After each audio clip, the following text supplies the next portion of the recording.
जैसा कि देख सकते हैं महागठबंधन के साथ अभी मुकेश सहनी हैं जो कि वीआईपी के राष्ट्रीय अध्यक्ष हैं।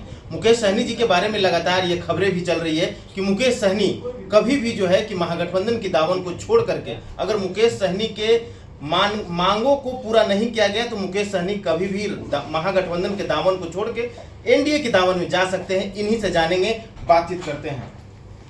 राजाराम बिंद जी, कैसे देखते हैं आपके नेता के बारे में कहा जा रहा है कि कभी भी मुकेश सहनी जो है कि महागठबंधन के दामन को छोड़ करके एनडीए के दामन में जा सकते हैं? सबसे पहले आपको धन्यवाद। देखिए, ये देखा जा रहा है बिल्कुल बेबुनियाद है, ऐसा नहीं है। जो आज लोग आरोप लगा रहे हैं कि कभी भी छोड़कर मांगे काहे नहीं पूरी हुई।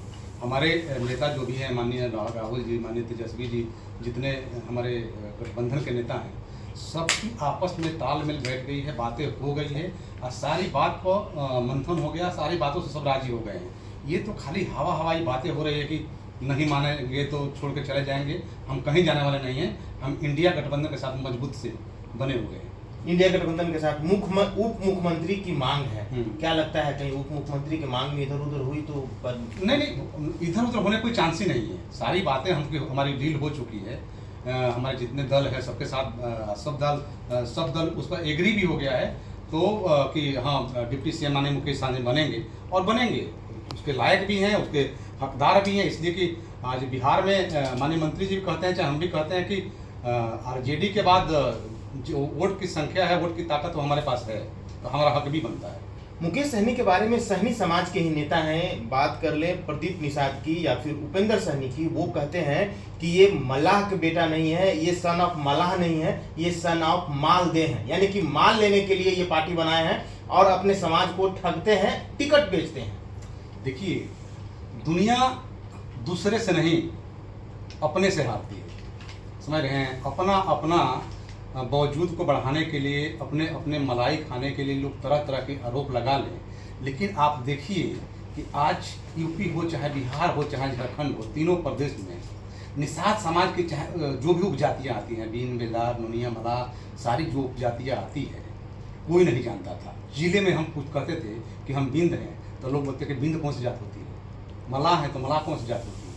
आज माननीय मंत्री जी तन मन धन पूरा जीवन समर्पण कर दिए समाज के लिए कि समाज को एक पहचान मिले, समाज को एक हक, हिस्सा और अधिकार मिले।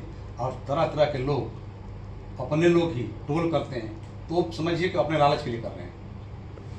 मुकेश सहनी पे ये आरोप भी लगता है कि वो सहनी नहीं है, मुकेश सोनी है। जब उनको बिहार में चुनाव लड़ना था, उनको राजनीति की कुर्सियां चाहिए थी, तो उन्होंने सहनी टाइटल लगा लिया। देखिए, ये भी बेबुनियाद है। मतलब वो कोई बिहार के बाहर कंट्री में तो नहीं कर रहे हैं, बंगलोर में और चाहे दूसरे स्टेट बंगाल में तो नहीं कर रहे हैं। बिहार के रहने वाले हैं, बिहार के बेटा हैं। अब बिहार के जनता जानती है कि सन ऑफ मल्लाही हैं, तो बिना मतलब के बेबुनियाद बातें करना हमारे हिसाब से बड़ी गलत है, नहीं करना चाहिए, इससे बचना चाहिए। इससे बचना चाहिए। बिहार की जनता और आपके समाज के जितने भी नेता हैं, वो सब लोग जो हैं कि कहीं ना कहीं मुकेश सहनी के साथ टकटकी लगा के बैठे हुए हैं कि जब हमारे नेता को टिकट सीट मिलेगा तो उसमें हमें टिकट मिलेगा। कितना टिकट सीट जो है कि इस बार मल्लाह समाज के लोगों को जाएगा? देखिए, अधिक से अधिक, पहले भी माननीय मंत्री जी कहें कि 50% जो है वो SC में, ST में और EBC में हम देंगे, 50% में सबको रखेंगे। तो जो हमारा वादा है, हम वादा पूरा करेंगे और अधिक से अधिक संतोषजनक चीज़ें हैं ना, संतोषजनक चीज़ें हम अपने समाज में भी देंगे। समाज के लोग पार्टी को मेहनत किए हैं, सींचे हैं, खड़ा किए हैं, तो उनका भी हक बनता दिया जाएगा। महागठबंधन के साथ मजबूती के साथ जुड़े रहेंगे एकदम बिल्कुल मजबूती के साथ। माननीय मुकेश सहनी लोहा है, लोहा।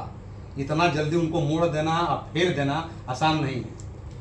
चलिए, हमारे साथ राजाराम बिंद जी थे। इन्होंने बताया कि मुकेश सहनी जो है कि वो लोहा, वो इस टाइप का नेता है कि वो लोहा टाइप का नेता है। उन्हें आसानी से मोड़ना और आसानी से घुमाना मुमकिन नहीं है। इन्होंने साफ तौर पे कहा कि इस चुनाव में जो है कि जितनी भी सीट मिलेगी उसमें से जो है कि निषाद समाज को जाएगा, मल्लाह समाज के लोगों को जाएगा और दलित समाज के लोगों को जाएगा। जो मुकेश सहनी पे आरोप लगता है कि वो मालदेह यानी कि जो है कि वो पैसे लेकर के सीट बेचते हैं, इन्होंने खंडन करते हुए कहा कि ये सारी जो बेबुनियाद आरोप लगाया जा रहा है उनके ऊपर। क्या कुछ कह रहे थे राजाराम बिंद जी, या आप लोगों ने सुना इस बिहार विधानसभा चुनाव में। क्या मुकेश सहनी सच में महागठबंधन के साथ पूरे ईमानदारी के साथ जुड़े रहेंगे? आपके लिए ये सवाल छोड़े जाता हूं। अपनी राय कमेंट बॉक्स में जरूर दीजिएगा। आप BKM खबर देख रहे थे। बहुत बहुत धन्यवाद।